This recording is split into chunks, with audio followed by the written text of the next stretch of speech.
Hai guys, selamat kalian sedang berada di program Faithbook, tempat di mana kita kepoin tokoh-tokoh Alkitab kayak scroll di medsos gitu. Hanya di Faithbook, what's on your mind. Nah, kira-kira apa nih yang ada di pikiran teman-teman semua? Dan apa yang ada di pikiran kalian tuh kira-kira akan kalian update di status atau enggak? Nah, kalau saat ini ya, sebetulnya sih aku nggak mau update apa-apa sih. Tapi kayak ada lagu baru nih, lagu rohani baru yang pengen aku share. Kayaknya bisa jadi kekuatan deh buat teman-teman yang lain. Jadi aku pengen share lagu kali ya. Foto-foto yang biasa aja, foto pemandangan alam gitu. Terus habis itu aku mau share lagu aja kali ya. Tiba-tiba ada ini nih teman-teman. Ada friend request dari Ayub. Ayub. Kok kayaknya, tapi coba kita lihat ya. Kayaknya dia kayak lagi sedih-sedih gitu deh. Terus ada statusnya juga nih. Pernah jatuh sampai dasar, tapi dasar itu ternyata tangan Tuhan. #restored, #grace-wins. Wah, ada apa nih ya? Kalau mutual friends-nya sih kita lihat, aku gak ada yang kenal nih mutual friends-nya. Nggak tahu juga. Mutual friends request-nya juga cuma 0. Tapi statusnya kayak gitu. Penasaran siapa dia? Yuk kita buka Facebook.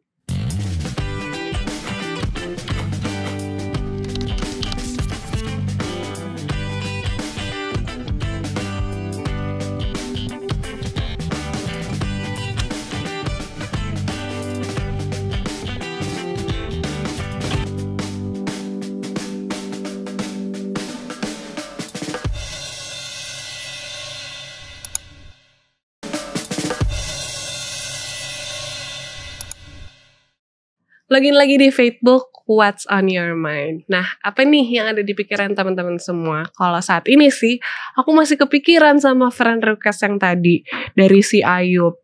Dan kalau mungkin ada teman-teman yang kelewat, aku kasih tahu kali ya. Profilnya si Ayub ini nih, kalau aku lihat, foto-fotonya sih kayak agak rada-rada sedih gitu. Terus setelah itu, dia bikin status. Pernah jatuh sampai dasar, tapi dasar itu ternyata tangan Tuhan. #restored, #grace-wins. Nah, tapi aku nggak tahu nih sebetulnya arti dari status update-nya ini apa. Dan kira-kira aku accept nggak ya? Tapi aku sebenarnya kepo. Gimana ya? Hey Yana. Ya pendeta. Ada pendeta friendly nih ternyata teman-teman. Ini nih pendeta, aku agak biasalah pendeta ada friend request lagi nih yang masuk. Oh, kayak lalu ya? Iya, kayak yang lalu pendeta. Tapi kalau kali ini siapa ini? Dari Ayub pendeta. Wah, banyak banget nama Ayub. Banyak. Tapi ya pendeta. Ayub itu Ayub siapa ya? Ayub ini sih kalau belum ada nih pendeta, Ayubnya Ayub siapa. Tapi kelihatannya dari postingan-postingannya tuh kayak sedih-sedih gitu pendeta. Waduh. Terus ada statusnya nih pendeta. Kalau pendeta mau tahu, statusnya kayak gini. Pernah jatuh sampai dasar, tapi dasar itu ternyata tangan Tuhan. Pendeta kira-kira tahu nggak Ayub ini? Ini menarik ini Ayub ini sepertinya. Saran saya accept aja itu. Accept aja ya pendeta. Tapi pendeta kenal nggak nih sama Ayub ini? Saya pernah pelajari dan baca. Pernah ya pendeta. Oke, aku akan accept nih pendeta. Aku accept. Dan kalau gitu pendeta kasih tahu dong siapa nih Ayub ini. Sebenarnya soalnya aku nggak kenal pendeta. Jadi boleh nggak pendeta kasih tahu latar belakangnya Ayub ini siapa dan dia ini kehidupannya seperti apa pendeta? Oke, terima kasih Yana. Jadi Ayub yang request itu ini mirip atau sama dengan Ayub yang saya pernah baca ya di dalam kitab Ayub. Jadi dia memiliki latar belakang atau dia tinggal di tanah Uz namanya. Ya, dia tinggal di tanah Uz. Terus namanya Ayub itu ada arti. Oke, pendeta. Itu artinya I-Y-Y-O-B, Iyub ya. Okay. Itu berarti yang dibenci atau yang dianiaya. Wow. Itu arti dari Ayub, yang dibenci, yang dianiaya. Terus yang kelak cocok dengan penderitaannya.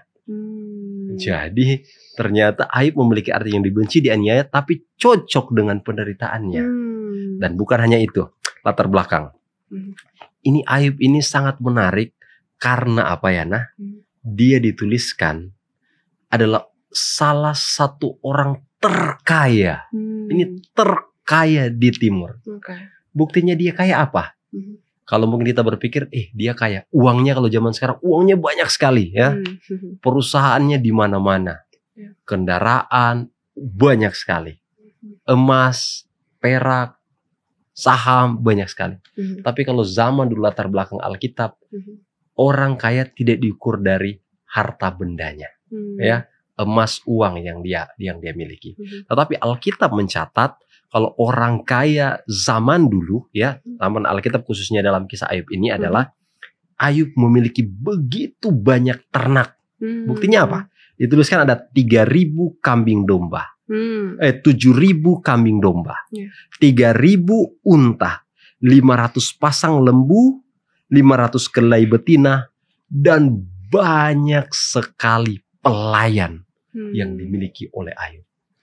Jadi bayangkan, sampai Alkitab pun mencatat dia adalah orang yang terkaya di timur dengan ribuan, ratusan ternak-ternak dengan ternak yang berbeda. Dan kalau ribuan, ratusan berarti pelayannya pasti banyak banget. Bisa jadi ribuan pelayannya atau puluhan ribu orang yang menjaga akan semua ternak-ternaknya. Dan bukan hanya itu. Di latar belakang Ayub, saat itu belum ada sistem keimamatan yang jadi pengantara untuk memohon pengampunan, bermohon atas kesalahan-kesalahan. Itu salah satu fungsi dari imam. Nah, dalam zaman Ayub belum ada imam. Jadi Ayub yang menjadi imam. Buktinya apa? Coba baca di dalam Ayub 1 ayat 5. Ayub 1 ayat 5, aku bacakan ya.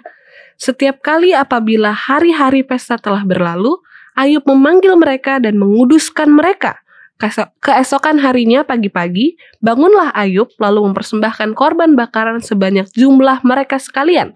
Sebab pikirnya, mungkin anak-anakku sudah berbuat dosa dan telah mengutuki Allah di dalam hati. Demikianlah dilakukan Ayub senantiasa. Lihat. Jadi Ayub di sini dia berlaku seperti seorang imam yang bertanggung jawab untuk membawa keluarganya kepada Tuhan. Kalau ada salah, dia harus bikin apa? Korban pengampunan. Agar keluarganya, anak-anaknya yang berdosa dapat diampuni oleh Tuhan. Jadi inilah latar belakang bagaimana Alkitab atau firman Tuhan menjelaskan tentang bagaimana ini Ayub. Jadi Ayub ini kalau kita berpikir zaman sekarang, waduh enak ya jadi Ayub. Kaya raya, ya. Sudah tentu terpandang di zaman itu karena orang dimanapun, zaman apapun sudah pasti kalau orang kaya pasti dipandang, dituliskan, diceritakan, dikisahkan. Nah Ayub juga begitu. Selain itu dia memiliki banyak anak. Ada 10 anak, 7 laki-laki dan 3 perempuan. Bahagia sekali dong. Zaman sekarang kapan bisa seorang wanita bisa 10 anak? Kebanyakan generasi yang baru-baru ini paling 2 anak cukup. Biaya kehidupan tinggi, mau sekolah dan lain sebagainya sangat besar. Tapi zaman dulu luar biasa. Ada juga sih yang zaman sekarang banyak anak, tapi bahagia sekali kehidupan Ayub. Kayaknya apa yang dia mau cari, orang-orang mau cari pada zaman itu, dia sudah dapatkan. Nah itulah latar belakang dari kisah Ayub. Kisah Ayub ya pendeta. Jadi memang kalau apa yang pendeta jelaskan tadi, sosok Ayub ini bukan hanya kaya, tapi dia sangat ini ya pendeta, kehidupan rohaninya juga luar biasa. Karena dia mau bangun pagi-pagi dan melakukan tugas imam ya pendeta untuk keluarganya. Jadi bisa dibilang role model lah ya pendeta si Ayub ini. Nah kita akan kembali membahas mengenai kisah Ayub ini ya pendeta. Tapi kayaknya kita akan berhenti sejenak ya pendeta. Kita akan kembali membahas tentang Ayub di next segment. Jadi teman-teman jangan kemana-mana, tetap di Facebook.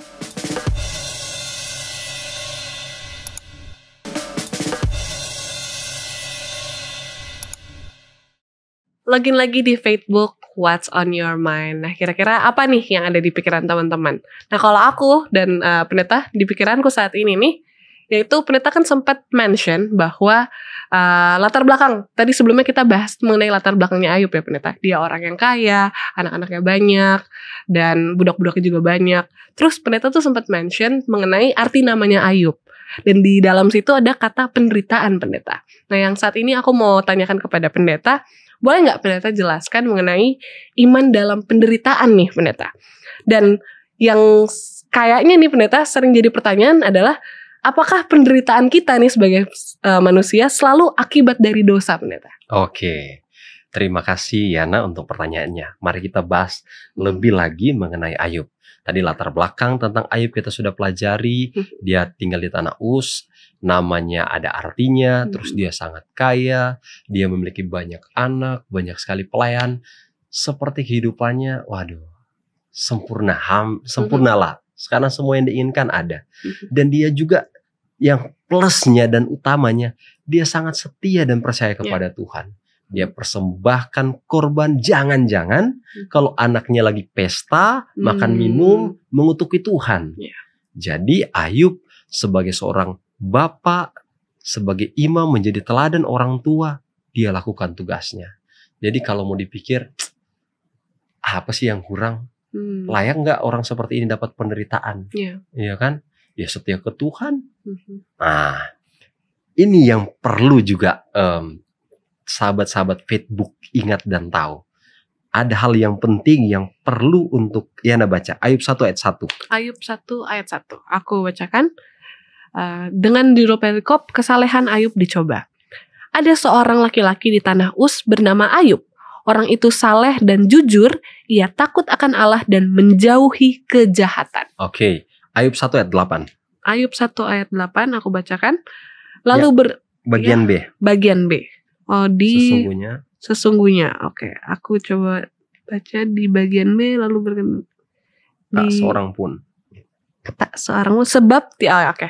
Aku bacakan bagian B, sebab tiada seorang pun di bumi seperti dia yang demikian saleh dan jujur, yang takut akan Allah dan menjauhi kejahatan.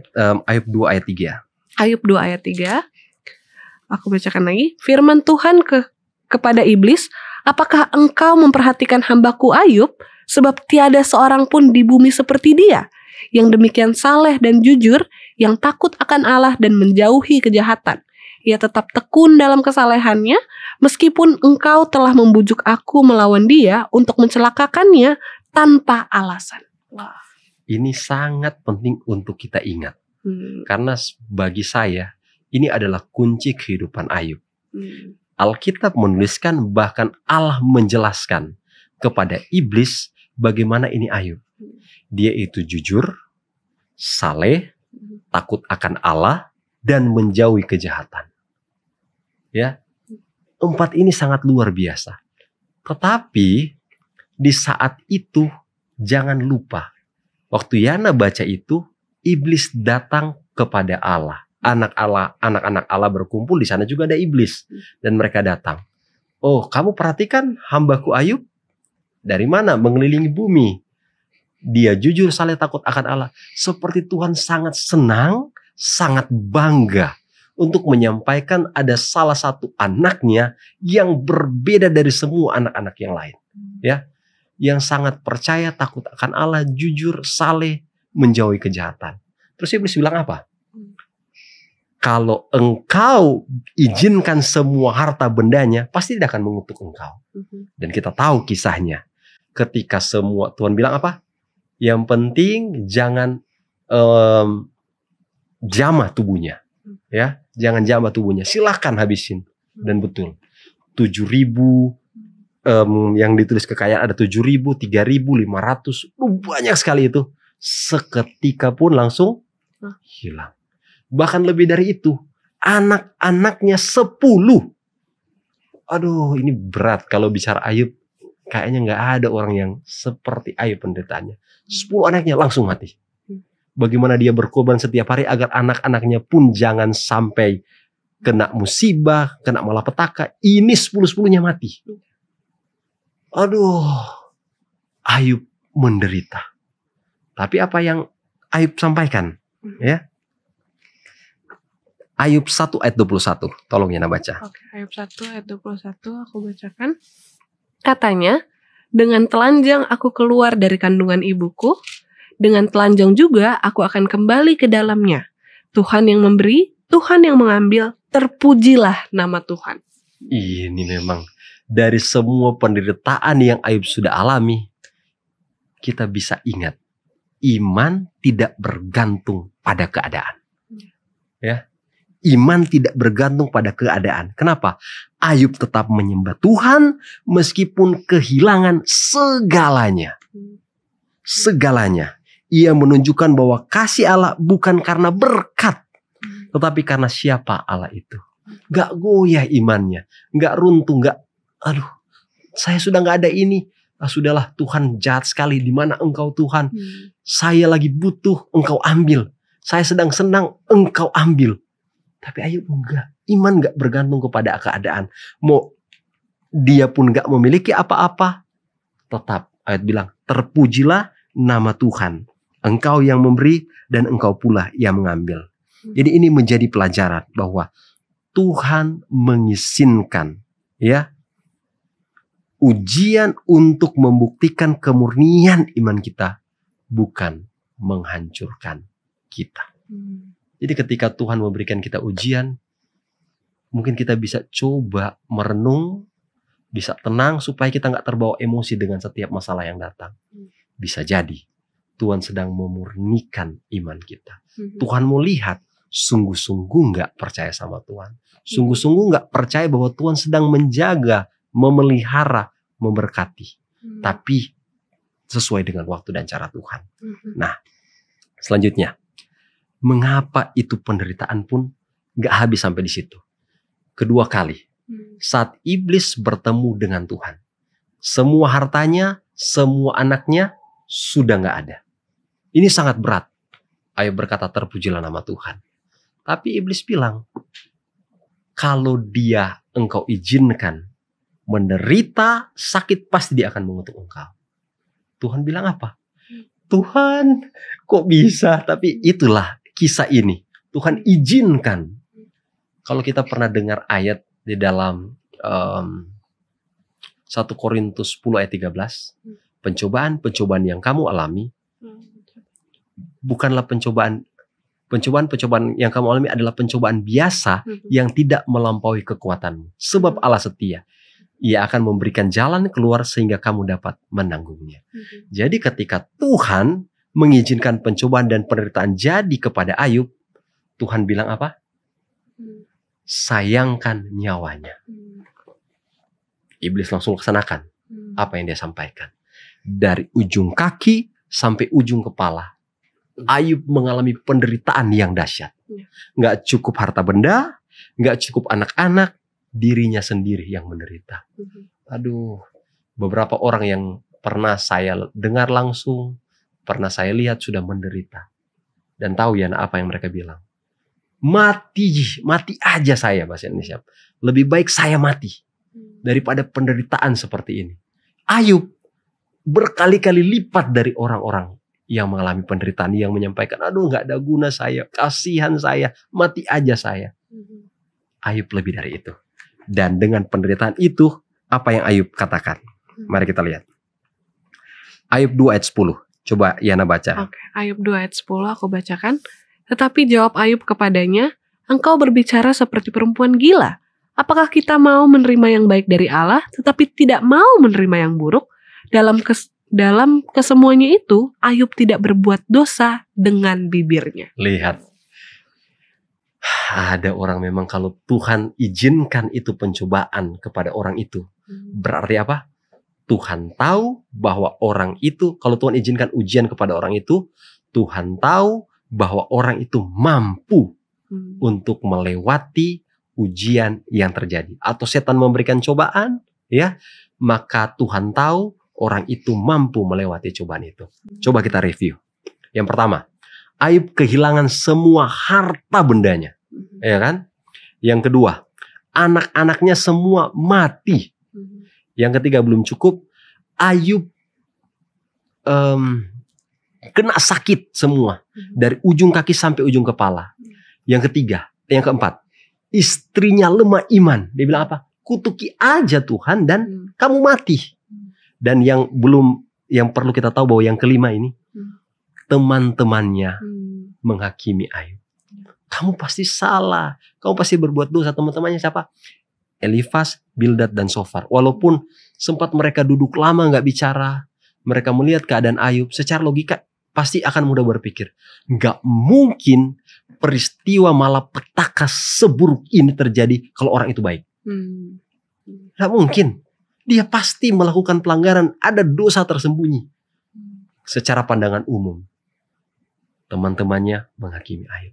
Tapi Ayub tetap dia setia. Bahkan dituliskan, Yana baca tadi apa?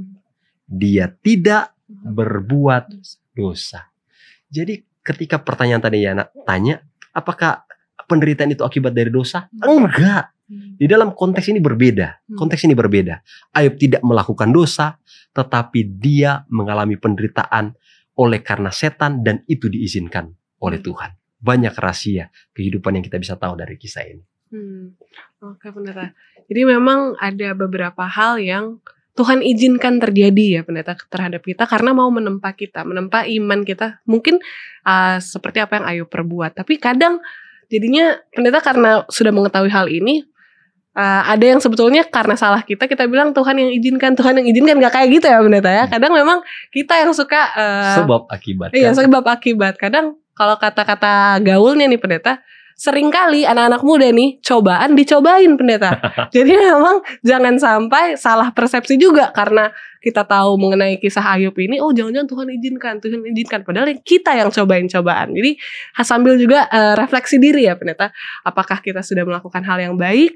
Apakah kita sudah lebih dekat lagi kepada Tuhan? Dan itu juga mungkin bisa menjadi salah satu poin nih dalam kehidupan kita bahwa itu tadi bagus sekali pendeta, aku lumayan agak speechless. Iman tanpa melihat keadaan, itu satu hal yang harus kita pegang dalam kehidupan kita. Terlebih khusus anak-anak muda akan sering datang cobaan-cobaan ya pendeta, dan iman kita tidak boleh runtuh hanya karena keadaan ya pendeta. Jadi luar biasa ini kisah mengenai Ayub, baru sebentar nih pendeta, tapi ternyata udah banyak sekali hal-hal yang bisa kita pelajari dari Ayub. Nah tapi saat ini kita akan berhenti sejenak ya pendeta, kita akan kembali mempelajari kisah tentang Ayub di next segment. Jadi teman-teman jangan kemana-mana, tetap di Facebook.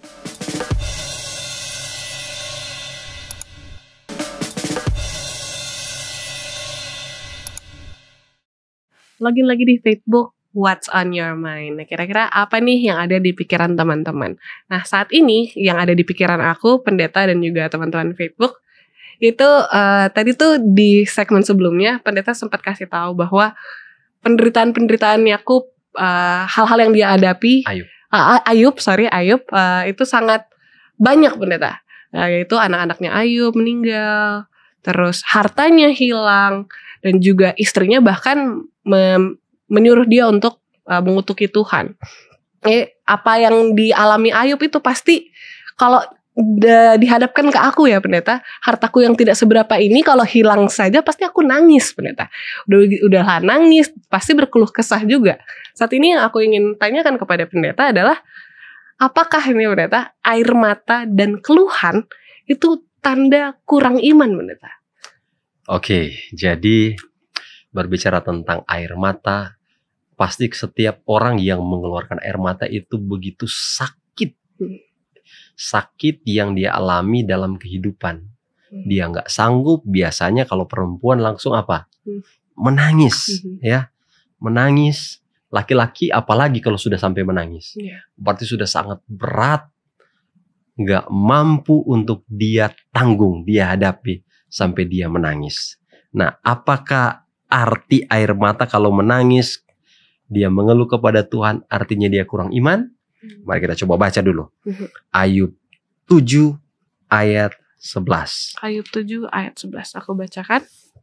Oleh sebab itu, aku pun tidak akan menahan mulutku. Aku akan berbicara dalam kesesakan jiwaku, mengeluh dalam kepedihan hatiku. Lihat, Ayub jujur. Ini cara orang yang saya bilang bijaksana. Kenapa ya, Nah?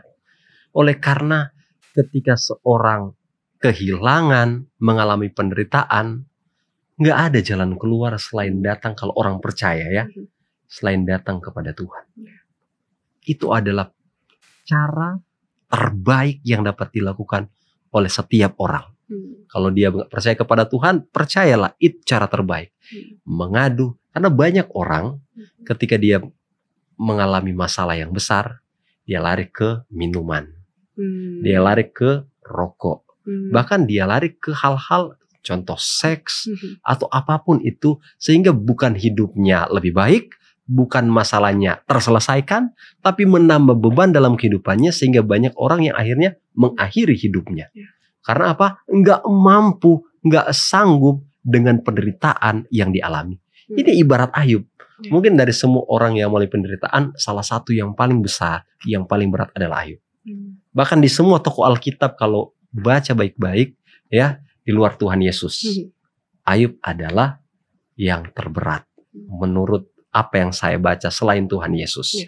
Ya, jadi ketika dia menghadap Tuhan dengan hati yang hancur, itu bukan menandakan bahwa dia kurang iman, tapi memang dia sudah nggak ada harapannya. Ya, selain daripada siapa? Selain Tuhan, karena dia hanya percaya kepada Tuhan, walaupun dalam penderitaan, walaupun dalam kehilangan, walaupun dalam kehancuran, tapi dia tetap memiliki Tuhan. Pernah nggak dengar statement? Ketika kita memiliki Tuhan, kita telah memiliki segalanya. Pernah kan? Jadi ini Ayub seperti menghidupkan apa statement itu. Oke, saya sudah nggak punya segalanya, tapi saya memiliki Tuhan. Dan dia datang kepada Tuhan dengan hati yang hancur. Makanya Tuhan tidak menolak hati yang remuk. Ia lebih menghargai doa jujur daripada ucapan yang pura-pura. Tuhan kan maha tahu. Jadi ketika Ayub datang kepada Tuhan, Tuhan tahu. Karena Tuhan juga yang izinkan iblis untuk mencobai Ayub. Jadi saat itu ketika Ayub datang, Tuhan mengerti, hatinya sedang remuk. Tuhan menghargai doa dan kejujurannya. Selanjutnya, Yana coba baca Ayub 38 ayat yang keempat. Ayub 38 ayatnya yang ke? Ayub 38 ayat yang keempat. Ayat yang keempat, oke. Aku bacakan. Di manakah engkau ketika aku meletakkan dasar bumi? Ceritakanlah kalau engkau mempunyai pengertian. Lihat. Jadi ayat ini memberikan pandangan, pengertian kepada Ayub. Di mana kamu saat aku menjadikan dunia ini? Apakah kamu tahu? Membuka pengertian dari Ayub. Iya ya, Tuhan lebih tahu. Ada pemikiran beberapa orang yang saya dengar ketika dia mengalami penderitaan. Misalnya dia celaka, motornya hancur. Aduh, syukur. Walaupun motor hancur, tapi saya nggak apa-apa. Terus ada orang yang mengalami penderitaan lagi, kehilangan uang, ditipu. Syukur uang saya, walaupun uang saya kena tipu, tapi saya masih ada uang.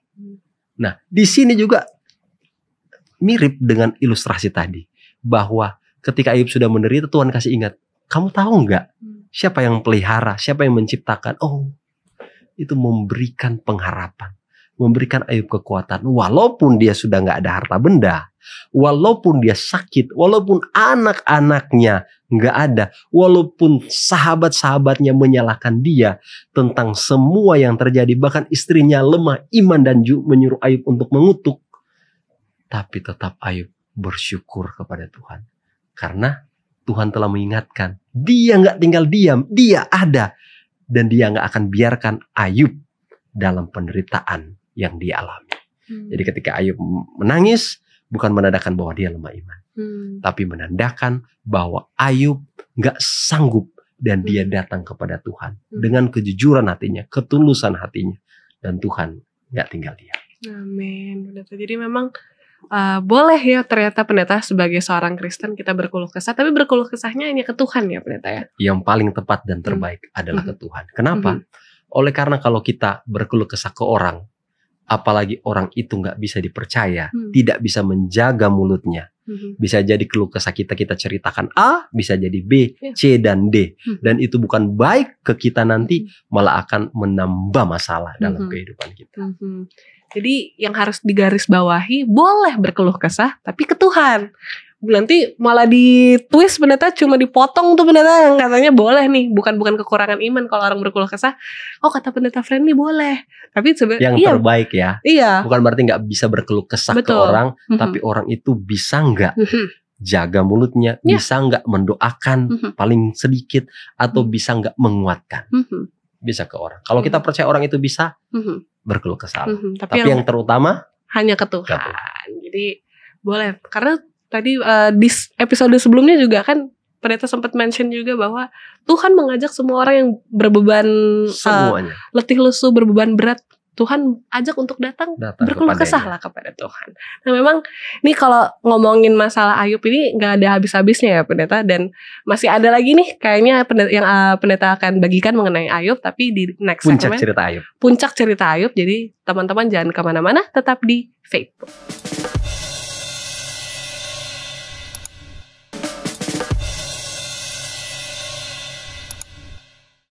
Masih lagi-lagi di Facebook, What's on your mind? Nah teman-teman, kita sudah ada di akhir dari profile visit dari tokoh seorang Ayub nih teman-teman.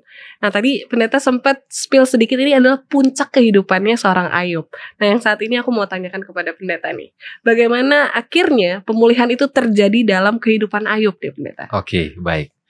Kalau kita, sebelum saya jawab, kalau kita menonton film, salah satu yang kita tunggu adalah apa? Happy ending ya. Happy ending gak cerita Ayub ini? Ya, apakah dia akan mengalami sukacita di akhir kehidupan? Karena yang kita pelajari ini penderitaan terus yang tidak pernah berhenti. Walaupun Ayub gak berdosa. Ya kan? Ayat yang sebelumnya yang Yana baca adalah kalimatnya, di mana engkau ketika aku meletakkan dasar bumi? Kan? Dan Ayub pun gak berdosa. Oh iya, dia sadar. Selanjutnya Yana coba baca Ayub 42 ayat 2, setelah itu ayat 6. Oke, ayat 42 ayat 2 aku bacakan. Aku tahu bahwa engkau sanggup melakukan segala sesuatu dan tidak ada rencanamu yang gagal. Dan ayat 6, oleh sebab itu aku mencabut perkataanku dan dengan menyesal aku duduk dalam debu dan abu. Lihat, Ayub mungkin menuntut, kenapa ini terjadi kepadaku? Coba bertanya, minta penjelasan ke Tuhan. Tuhan, kenapa ini semua terjadi? Aku orang baik, aku setia, jujur, saleh, takut akan Allah dan menjauhi kejahatan. Kok ini terjadi? Dia minta penjelasan kepada Tuhan. Selanjutnya ketika Yana baca, baru akhirnya Ayub sampaikan, aku tahu bahwa engkau sanggup melakukan segala sesuatu. Sebab itu aku menyesal dalam debu dan abu. Lihat, daripada dia mengeluh, daripada dia bertanya, daripada dia minta penjelasan, dia merendahkan hatinya. Dia bertobat walaupun dia nggak salah. Dia duduk di debu dan abu, dia merendahkan hatinya. Makanya pelajaran yang begitu penting, mari kita dengarkan. Pemulihan dimulai ketika kita berhenti menuntut penjelasan dan mulai menyembah dengan kerendahan hati. Kita ingin dipulihkan, jangan terlalu banyak menuntut. Jangan terlalu banyak bertanya. Rendahkan hati, berdoa. Maka cara Tuhan luar biasa akan memulihkan. Apa yang terjadi setelah itu, Yana? Mari kita lihat. Yang terjadi. Baca Ayub 42 ayat 12. Ayat 12 aku bacakan. Tuhan memberkati Ayub dalam hidupnya yang selanjutnya lebih daripada dalam hidupnya yang dahulu. Ia mendapat 14.000 ekor kambing domba dan 6.000 unta, 1.000 pasang lembu dan 1.000 ekor keledai betina. Oke. Jadi bayangkan, dia sudah sangat kaya, dituliskan oleh Alkitab di timur sana, ya, waktu itu sudah sangat kaya. Memang gak selamanya penderitaan itu akan datang kepada orang yang setia. Sama seperti gak selama-lamanya hujan lebat, petir, badai ada dalam kehidupan. Akan ada waktunya pelangi. Akan ada waktunya pemulihan. Ketika Ayub sudah merendahkan hatinya, dia berdoa, dia tidak menuntut, dia duduk di debu dan tanah. Dan akhirnya apa? Waktunya Ayub dipulihkan. 2 kali lipat kekayaan sebelumnya dilimpahkan oleh Tuhan. Luar biasa. Nggak cuma sampai di situ, Yana. Sebelumnya Ayub memiliki 10 anak. Dan Tuhan juga memulihkan. Ayub kembali mendapat 10 anak. Waduh, lihat. Sesuatu yang tidak mungkin, sesuatu yang mustahil. Tapi kalau Tuhan campur tangan, maka itu akan menjadi mungkin. Istri Ayub berarti mengandung berapa kali? 20 kali. Mustahil. Dan Alkitab menuliskan anak-anaknya sangat cantik ya, rupawan. Bahkan dituliskan 3 anak perempuannya sangat cantik waktu itu. Namanya Keren Hapuk, Kesya, dan Yemima. Lihat, Tuhan menggantikan, Tuhan memulihkan. Jadi kita bisa ambil pelajaran. Enggak selama-lamanya kalau ada penderitaan itu akan berlangsung terus. Setelah badai pasti ada pelangi. Setelah hujan pasti akan cerah. Demikian pula dalam kehidupan Ayub. Tuhan memulihkan, oleh karena apa? Dia setia. Ini menjadi peringatan dan menjadi pelajaran bagi kita. Ketika saat ini kita sepertinya mengalami terus penderitaan, masalah yang bertubi-tubi, kesehatan, ekonomi, dan banyak hal, ingatlah, setialah kepada Tuhan. Maka Tuhan akan memulihkan tepat sesuai dengan waktu dan caranya yang luar biasa. Karena Tuhan tahu bahwa kita tidak lari kemana. Kita datang kepada Tuhan. Kita merendahkan hatinya. Kita tidak mengeluh. Kita tidak bertanya. Lakukanlah sama seperti Ayub. Maka rencana Tuhan akan indah. Demikian. Ya. Berarti kalau misalnya diambil kesimpulan singkat nih. Apa yang menjadi kesimpulan singkat mengenai kisah Ayub ini, Pendeta? Baik. Kita simpulkan dan kita ambil pelajaran dari kisah Ayub. Yang pertama, harta benda yang kita miliki saat ini itu adalah pemberian dipercayakan oleh Tuhan. Dalam kisah Ayub kita bisa lihat begitu cepat ketika diizinkan Tuhan, maka semua habis, semua hilang. Bahkan bukan hanya itu, kita belajar bahwa kehidupan ada di tangan Tuhan. Kalau Tuhan izinkan, setan pun bisa melakukan akan banyak hal buruk. Bahkan kematian menjadi bagian hidup manusia. Dan kita tahu pelajaran juga bahwa ternyata kalau enggak Tuhan yang jaga, kalau enggak Tuhan yang pagar, kalau enggak Tuhan yang lindungi, mudah bagi setan untuk membunuh manusia. Tapi oleh karena kasih sayang Tuhan, kasih karunia-Nya, sehingga kita bisa hidup sampai saat ini. Pelajaran selanjutnya yang kita dapat ambil adalah, walaupun dalam penderitaan, berjuanglah, berusahalah untuk tidak melakukan dosa. Tidak bertanya, tidak menyatakan bahwa Tuhan gak ada, saya gak mau setia kepada Tuhan, saya mau pergi, saya mau melakukan kejahatan. Janganlah melakukan itu. Oleh karena Ayub telah melakukan pilihan dan cara yang terbaik.